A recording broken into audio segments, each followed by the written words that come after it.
Hello everyone, this is zero chemistry. हम यहाँ पर पेपर सॉल्व कर रहे थे। आपका 19 जुलाई 2021 का शिफ्ट 2 में जो हुआ था, इसका फर्स्ट पार्ट हमने यहाँ पर कंप्लीट कर लिया था। अब आज के इस वाले लेक्चर में हम यहाँ पर उससे आगे के क्वेश्चन सॉल्व करने वाले हैं। आज का पहला क्वेश्चन यहाँ पर आपका जो है वो ड्रॉप यहाँ पर आउट ऑफ सिलेबस था। दूसरा क्वेश्चन देखते हैं, which are the constituents of biogas. जो बायोगैस होती है उसके घटक कौन से होते हैं। बायोगैस के घटक यहाँ पर आपको बताने हैं।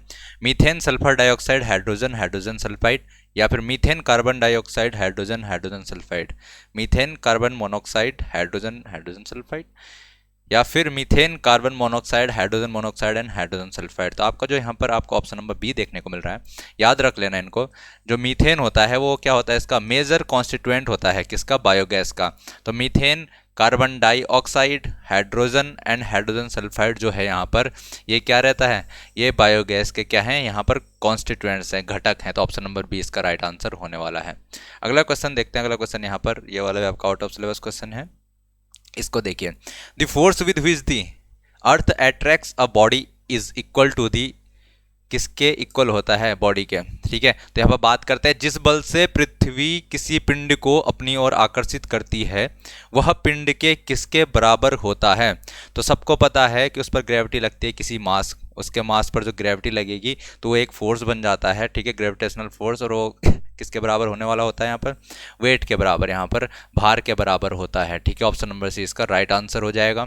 अगला क्वेश्चन देखें यहाँ पर, ये वाला भी आपका आउट ऑफ सिलेबस क्वेश्चन है। ये भी आपका आउट ऑफ सिलेबस क्वेश्चन है। यहाँ पर देखो, what is the frequency of AC alternate current that is characterized with the change in its direction periodically in India. जो भारत में उस एसी प्रत्यावर्ती धारा की आवृत्ति क्या है जो समय समय पर इसकी दिशा में परिवर्तन के साथ अभिलक्षित है। तो भारत की बात करेंगे तो भारत में कौन सी यूज की जाती है, तो 50 हर्ट्ज यहाँ पर यूज की जाती है। ऑप्शन नंबर क्या हो जाएगा इसका, सी यहाँ पर राइट आंसर होने वाला है। अगला क्वेश्चन, ये भी आपका आउट ऑफ सिलेबस क्वेश्चन है। ये भी आपका आउट ऑफ सिलेबस क्वेश्चन है। ये भी आपका आउट ऑफ सिलेबस क्वेश्चन। अबे भाई क्या कर रखा था इन्होंने। ये वाला देखिए, yes, which part of the ear turns the pressure variations into electrical signal. कान का कौन सा भाग है जो दाब विचरण को विद्युत संकेतों में परिवर्तित करता है। तो इसका आपको डायरेक्टली आंसर याद रखना है, जो आपको ऑप्शन नंबर ए में दिख रहा है। कोक्लिया जो है यहाँ पर, कर्णावर्त जिसको हिंदी में कहा जाता है, कोक्लिया, ये कौन सा पार्ट है ईयर, जिसको कि क्या करता है, प्रेशर वेरिएशन को इलेक्ट्रिकल सिग्नल में यहाँ पर परिवर्तित करता है। तो ये आपको डायरेक्टली याद रख लेना है। नेक्स्ट क्वेश्चन देखते हैं यहाँ पर। भाई यार, ये भी आउट ऑफ सिलेबस क्वेश्चन है, ये भी out of syllabus. Which of the following gases present in the stratosphere protects our life। यहाँ पर समताप मंडल में मौजूद कौन सा यहाँ पर क्या है, गैस है जो हमारे जीवन की रक्षा करता है, और सबको ये पता ही होगा। इसका ऑप्शन नंबर कौन सा राइट होने वाला है, ऑप्शन नंबर डी इसका राइट आंसर यहाँ पर होने वाला है। ओजोन वो गैस है जो कहाँ पर रहता है, स्ट्रेटोस्फीयर में रहता है, समताप मंडल में रहता है। ठीक है, कर लेंगे इसको, आसान सा क्वेश्चन है। अगला क्वेश्चन यहाँ पर देखें, अगर हम, if the area of the conductor is half, area कर दिया कंडक्टर का हाफ, कीपिंग लेंथ कांस्टेंट हमने यहाँ पर लेंथ रखी उसकी, then the resistance of the conductor is, और उसके बाद हमको कंडक्टर की रेजिस्टेंस बतानी है। तो देखो इसको सुनो कैसे करेंगे। क्या दिया उसने यहाँ पर, बोला उसने हाफ कर दिया, उसका क्या एरिया हाफ कर दिया। तो सबसे पहले तो रेजिस्टेंस और उसके साथ उसका कंपेरिजन, रेजिस्टेंस से डायरेक्टली प्रोपोर्शनल टू L/A होता है। ठीक है, लेंथ ऑफ द वायर जो कंडक्टर है और उसके एरिया, उसके जो पृष्ठ किस चीज़ का, उसका जो क्रॉस सेक्शन का एरिया होता है उसके यहाँ पर डायरेक्टली प्रोपोर्शनल होता है L/A के। ठीक है, जो उसका रेजिस्टेंस होता है। यहाँ पर उसने क्या कहा है, R1/R2 कर दो यार, R1/R2। R1 क्या हो जाएगा यहाँ पर R1 हमारे पास क्या हो जाएगा, पहले L था और एरिया A था। अब उसने कहा कि उसकी लेंथ हमने क्या कर दी, उसने यहाँ पर लेंथ कर दी उसकी सेम, लेंथ तो सेम ही है बट एरिया कर दिया उसने हाफ। तो इसके बट्टे में दो लिखूं या फिर यहाँ पर 2 से मल्टीप्लाई कर दूं, बात सेम ही है। थोड़ी बहुत कैलकुलेशन आपको आती ही होगी यहाँ पर। तो मैं L से L कैंसिल कर दूंगा, A से A कैंसिल कर दूंगा, तो मेरे पास बचता है 1/2। ठीक है, तो यहाँ से मैं क्या करता हूँ, इस 2 को इधर ले जाता हूँ और मुझे वैल्यू निकालनी है R2 की। R2 जो नया प्रतिरोध है वो किसके बराबर आने वाला है, R1 के, 2R1 के बराबर आने वाला है। यहाँ से सबको पता चल रहा है कि जो R2 होने वाला है, जो पहले प्रतिरोध था उसका डबल होने वाला है। तो कौन सा यहाँ पर राइट आंसर हो जाएगा इसका? ऑप्शन नंबर डी इसका राइट आंसर यहाँ पर हो जाने वाला है। तो कर लेंगे इस वाले क्वेश्चन को। इस तरीके के क्वेश्चन आए आपसे तो आप इसको आसानी से कर पाएंगे। ये फॉर्मूला याद रखना है बस। नेक्स्ट क्वेश्चन देखते हैं, ये भी आपका आउट ऑफ सिलेबस क्वेश्चन है। Which of the following types of grasslands is found in Europe? Europe में कौन से घास के मैदान पाए जाते हैं? तो इस टाइप्स जो घास के मैदान है ये पाए जाते हैं। इसको आसानी से आप याद रख सकते हैं। ये वाला भी आपका आउट ऑफ सिलेबस क्वेश्चन है, ये भी आउट ऑफ सिलेबस क्वेश्चन है। When a solid is immersed in a fluid, the upward buoyant force is equal to fluid of that displaced. Fluid of the displaced क्या? तो यहाँ बात करें जब एक ठोस को किसी तरल पदार्थ में डुबोया जाता है तो ऊपर की ओर उत्प्लावन बल विस्थापित द्रव के किसके बराबर होता है? ठीक है ना, कोई हमारे पास क्या था, द्रव था, उसमें ठोस डुबा दिया हमने तो उसने कुछ विस्थापित किया और कुछ जो फ्लूइड था उसको डिस्प्लेस किया होगा। अब वो बोल रहा है जो यहाँ पर फ्लूइड निकला है वहाँ पर से वो किसके बराबर होता है? तो यहाँ पर बात करेंगे ऊपर की ओर उत्प्लावन बल लगेगा जो वो विस्थापित द्रव के किस चीज़ के बराबर यहाँ पर होने वाला है? विस्कोसिटी के, वेट के, डेंसिटी के या मास के? तो जो उस पर उत्प्लावन बल लगने वाला है वो किसके बराबर यहाँ पर होने वाला है? उसके भार के बराबर, जो वेट है उसके वेट के बराबर ये होने वाला है। कर लेंगे इस वाले क्वेश्चन को। अगला क्वेश्चन देखते हैं। अगला क्वेश्चन क्या कहता है यहाँ पर? विच of the following type of forest is formed near the equator? जो भूमध्य रेखा है उसके पास किस प्रकार के वन यहाँ पर बनते हैं? भूमध्य रेखा होती है उसके पास किस तरीके के यहाँ पर जो वन है वो बनने वाले हैं? तो यहाँ पर ट्रॉपिकल रेन फॉरेस्ट उसके सामने बनते हैं। ठीक है, कौन से बनते हैं? उष्ण कटिबंधीय वर्षा वन बनते हैं किसके सामने? भूमध्य रेखा यानी कि इक्वेटर कहा जाता है भूमध्य रेखा को। तो उसके सामने कौन सी चीज़ें बनती हैं यहाँ पर? उष्ण कटिबंधीय वर्षावन यानी कि ट्रॉपिकल रेन फॉरेस्ट बनते हैं। अगला क्वेश्चन यहाँ पर देखें। Among these which is the attribute of the sound which tells us about the it's frequency? क्या है इनमें से ध्वनि की वह विशेषता कौन सी है जो हमें उसकी आवृत्ति के बारे में बताती है? तो आवृत्ति के बारे में यहाँ पर जो बताती है वो होती है ध्वनि की पिच, यानी कि तारतम्य। पिच क्या है? ठीक है, हाई पिच है या लो पिच है, ये किस चीज़ के बारे में बताती है? उसकी आवृत्ति के बारे में बताते हैं। ऑप्शन नंबर डी इसका यहाँ पर राइट आंसर होने वाला है। अगला क्वेश्चन आपका आउट ऑफ सिलेबस होता है। ये वाला क्वेश्चन देखो। What will be the length of a wire of resistance 10 ohm with a diameter of 0.5 mm and resistivity of इतना इतना इतना। ठीक है, क्या क्या दिया है उसने यहाँ पर? डायमीटर दे दिया उसने उस तार का, उसने उसकी रेजिस्टिविटी दे दी, प्रतिरोधकता दे दी, और उसने उसका प्रतिरोध भी दे दिया हमें, और तार की लंबाई पूछ रहा हो। ठीक है, तार की लंबाई पूछ रहा है हमसे। तो यहाँ पर अगर मैं बात करूँ, अभी हमने एक फॉर्मूला देखा था, जो रेजिस्टेंस होता है वो डायरेक्टली प्रोपोर्शनल होता है किसके? रेजिस्टेंस डायरेक्टली प्रोपोर्शनल किसके होता है यहाँ पर? लेंथ अपॉन एरिया के, यानी कि जो उस तार की लेंथ होगी और उसका यहाँ पर क्रॉस सेक्शन का एरिया होगा उसका डायरेक्टली प्रोपोर्शनल होता है। यहाँ से अगर मैं ये क्या है प्रोपोर्शनैलिटी का साइन हटाता हूँ तो यहाँ पर एक कांस्टेंट आ जाता है। ठीक है, रो से डिनोट करते हैं इसको, और ये एल अपॉन ए ऐसा ही रहेगा यहाँ पर। ये जो यहाँ पर क्या है, ये जो यहाँ पर रो आया इसी को हम कहते हैं उसकी प्रतिरोधकता यानी कि रेजिस्टिविटी कहते हैं। ठीक है, इसकी वैल्यू उसने यहाँ पर दे दी है। आर की वैल्यू हमको पता है, ए हम निकाल लेंगे यहाँ से। ए क्या होगा हमारे पास? जब उसने यहाँ पर व्यास दे दिया, डायमीटर दे दिया, तो इसका रेडियस क्या हो जाएगा? 0.25 मिलीमीटर इसका यहाँ पर रेडियस हो जाएगा। इसका रेडियस आ जाएगा हमारे पास। तो हमको पता है कि सिलिंड्रिकल होता है हमारे पास, क्या तार क्या होता है? सिलिंड्रिकल होता है। अगर इसका क्रॉस सेक्शन करें हम तो यहाँ पर क्या आने वाला है? सर्कल आ जाएगा। तो एरिया किसका आ जाएगा? सर्कल का आ जाएगा। रेडियस पता है, उससे यहाँ पर एरिया भी निकाल लेंगे। सिर्फ एल पता नहीं है और वही उसने हमसे पूछा है, तो यहाँ से हम डायरेक्टली एल कैलकुलेट कर लेंगे। अब मैं यहाँ पर आर की वैल्यू रख देता हूँ 10। यहाँ पर आर की वैल्यू उसने दे रखी है। यहाँ पर रो की वैल्यू उसने हमें दी है, उसने बोला है 1.6 इंटू 10⁻⁻8। ये रो की वैल्यू उसने दे दी। यहाँ पर बात करूँ मैं, एल की वैल्यू हमको निकालनी है, और एरिया उसने यहाँ पर हमको एरिया निकालने के लिए क्या दे दिया उसने? यहाँ पर डायमीटर दे दिया। तो डायमीटर अगर मैं बात करूँ तो क्या है हमारे पास? डायमीटर उसने 0.25 दे दिया, तो रेडियस आ जाएगा मेरे पास। डायमीटर उसने कितना दिया है यहाँ पर? 0.5 मिलीमीटर। तो उसका हाफ कर देंगे तो क्या हो जाएगा? उसका हाफ कर देते हैं तो 0.25 मिलीमीटर मेरे पास क्या आ जाएगा? यहाँ पर रेडियस आ जाएगा। और अगर इसको भी मैं किस में चेंज करूँ? मीटर में चेंज करना पड़ेगा मुझे। सारी वैल्यूज उस हिसाब से आएंगी यहाँ पर, क्योंकि ये मेरे पास मीटर में यहाँ पर दिया हुआ है इसने। तो इसकी वैल्यू भी मुझे मीटर में चेंज करनी है। तो यहाँ पर मैं क्या कर दूंगा? इसको 10⁻³ से डिवाइड कर दूंगा। ठीक है, तो मेरे पास वैल्यू किसके, इसको अलग ही रहना तभी। ठीक है, और यहाँ पर मैं क्या कर देता हूँ? 0.25 अपॉन 10⁻³ यानी कि 1000 से मैंने क्या कर दिया इसको डिवाइड कर दिया तो मीटर में चेंज हो जाएगा।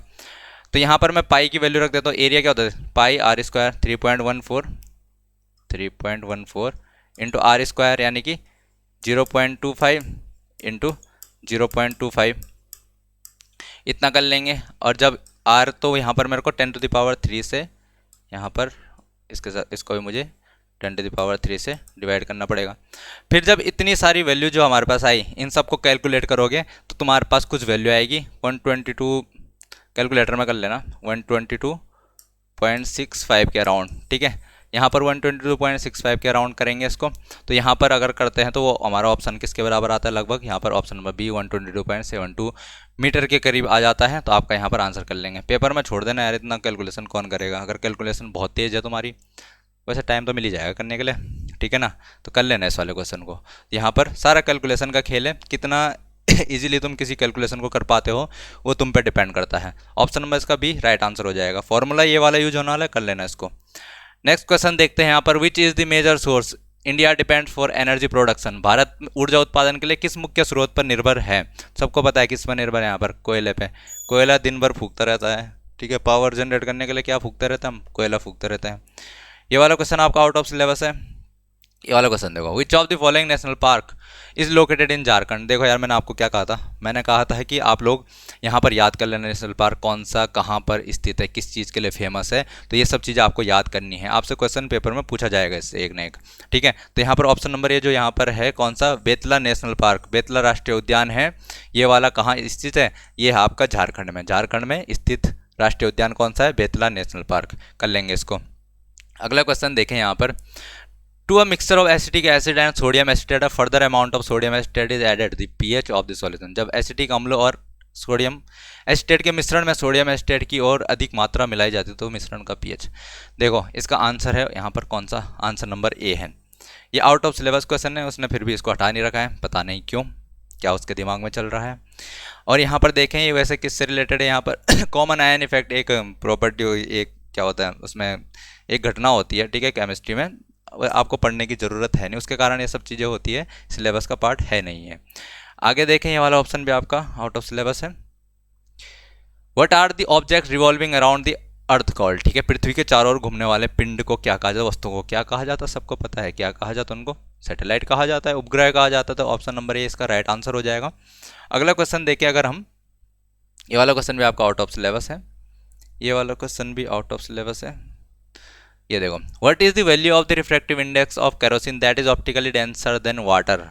उस मिट्टी के तेल के अपवर्तनांक का मान क्या है जो पानी की तुलना में प्रकाशतः सघन है। तो बात करें यहाँ पर रिफ्रैक्टिव इंडेक्स की, तो आपके शायद यहाँ पर एनसीईआरटी में 10th की साइंस के एनसीईआरटी में यहाँ पर एक टेबल दी गई है, ठीक है, मिलेगी मेरे को, मैं आपको भेज दूंगा, ठीक है, टेलीग्राम पे आज मैं इसको सेंड कर दूंगा। उस टेबल के जितने भी चीज़ें दे रही है सबका रिफ्रैक्टिव इंडेक्स क्या करना है आपको, यहाँ पर सबको याद करना है आपको। इस वाले जो यहाँ पर केरोसिन का रिफ्रैक्टिव इंडेक्स होता है, अपवर्तनांक होता है 1.44 होता है, इसका राइट आंसर ये हो जाएगा। तो ये चीज़ें हम याद कर लेंगे। अगला क्वेश्चन यहाँ पर देखें, ये भी आपका आउट ऑफ सिलेबस क्वेश्चन यहाँ पर पूछा गया है, ये भी आउट ऑफ सिलेबस क्वेश्चन है, ये भी आउट ऑफ सिलेबस क्वेश्चन है। भाई साहब क्या हो रहा है, ये भी आउट ऑफ सिलेबस क्वेश्चन है, फिर भी ये हटाया नहीं है, पता नहीं इनके दिमाग में तो क्या ही चल रहा होगा जब पेपर बना रहे थे, ठीक है। The correct order of electron gain enthalpy, ठीक है, यहाँ पर इलेक्ट्रॉन गेन एंथैल्पी की बात चल रही है, इलेक्ट्रॉन लब्धि एंथैल्पी की बात चल रही है। सही क्रम क्या होता है, ऑप्शन नंबर सी इसका राइट आंसर यहाँ पर होता है, ठीक है। याद करना होगा तो कर लेना, वैसे ये आउट ऑफ सिलेबस क्वेश्चन है, जरूरत है नहीं इसकी। How many valence electrons are present in group 14 elements of modern periodic table. जो यहाँ पर क्या है, आधुनिक आवर्त सारणी है, उसके समूह 14 है, जो के तत्वों में कितने संयोजकता इलेक्ट्रॉन मौजूद होते हैं। तो 14 ग्रुप जो एलिमेंट्स है वो कौन होते हैं, तो सबको पता है ये कार्बन फैमिली वाले एलिमेंट्स की बात चल रही है। कार्बन, सिलिकॉन, जर्मेनियम, ऐसे ही कुछ होते हैं, ठीक है। तो ये ग्रुप 4 वाले, ये ग्रुप 14 वाले हैं, इनके जो संयोजकता इलेक्ट्रॉन होते हैं कितने होते हैं, कार्बन के संयोजकता इलेक्ट्रॉन कितने होते हैं सबको पता है, 4 इलेक्ट्रॉन होते हैं। तो इन सब के संयोजकता कोष में कितने इलेक्ट्रॉन होने वाले हैं, यहाँ पर 4 इलेक्ट्रॉन होने वाले। तो ऑप्शन नंबर डी इसका राइट आंसर यहाँ पर हो जाएगा, ठीक है। कर लेंगे इस वाले क्वेश्चन को भी। अगला क्वेश्चन देखिए अगर हम यहाँ पर, विच of the following bacteria promote transformation of ammonia into nitrite in nitrogen cycle. इनमें से कौन सा जीवाणु नाइट्रोजन चक्र में अमोनिया के नाइट्राइट में परिवर्तन को बढ़ावा देता है? तो आपको ऑप्शन नंबर बी यहाँ पर जो दिख रहा है, नाइट्रोसोमोनास। नाइट्रोसोमोनास क्या एक जीवाणु है? ये नाइट्रोजन चक्र जो होती है उसमें अमोनिया के नाइट्राइट में परिवर्तन को बढ़ावा देती है। कहाँ? अमोनिया से नाइट्राइट में, अमोनिया से नाइट्राइट में यहाँ पर परिवर्तन को बढ़ावा देती है। तो कौन देती है? नाइट्रोसोमोनास यहाँ पर बढ़ावा देती है। नेक्स्ट क्वेश्चन की ओर बढ़ते हैं। अगला क्वेश्चन हमसे क्या कहता है यहाँ पर, the pH value of 7 indicates. यार क्वेश्चन देखो कितना आसान क्वेश्चन यहाँ पर पूछा गया है। The pH value of 7 indicates, तो आपको पता है न्यूट्रल दिखाता है। क्या दिखाता है यहाँ पर? न्यूट्रल, उदासीन दिखाता है। ठीक है ना, किसको दिखाता है? उदासीन को दिखाता है। अगला क्वेश्चन देखें यहाँ पर, where is the headquarters of national centre of organic farming? National centre of organic farming यानी कि राष्ट्रीय जैविक खेती केंद्र का मुख्यालय कहाँ स्थित है? तो आपको ये डायरेक्टली याद रख लेना है, गाजियाबाद। गाजियाबाद उत्तर प्रदेश में ये स्थित है। कौन स्थित है? तो national centre for organic farming, राष्ट्रीय जैविक खेती केंद्र का मुख्यालय है। कहाँ पर स्थित है? गाजियाबाद उत्तर प्रदेश में ये स्थित है। कर लेंगे इसको। अगला क्वेश्चन अगर यहाँ पर देखें, ये वाला भी आपका आउट ऑफ सिलेबस क्वेश्चन है। ये वाला क्वेश्चन देखो, विच of the following is a strictly viviparous animal, यानी कि निम्नलिखित में से कौन सा एक पूर्णतः सजीव प्रजक जरायुजता प्राणी है? देखो टर्म तो ऐसा ऐसा फेंक रखे उसने, चुपचाप लिख देता। कौन सीधे बच्चे को जन्म देता है? ठीक है, हमको ये समझ में आता है।